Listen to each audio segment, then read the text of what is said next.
Nuovo Renault Captur. Scoprilo nelle versioni benzina, diesel e GPL. E con il motore E-Tech Plug-in Hybrid. Scegli tu quando guidare elettrico. Nelle concessionarie Rigoni Franceschetti di Vicenza e Thiene.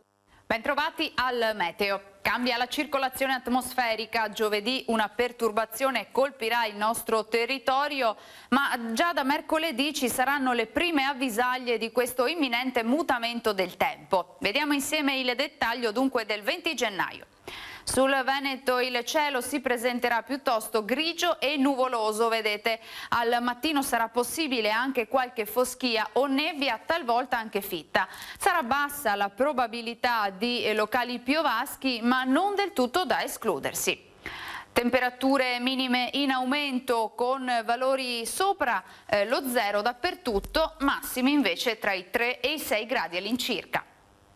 Vediamo ora come sarà la previsione per Vicenza, in città ma anche in provincia. Avremo i primi segnali di un tempo che va peggiorando in questa giornata, tuttavia il cielo sarà coperto dappertutto, non sono attese per ora piogge particolarmente degne di nota.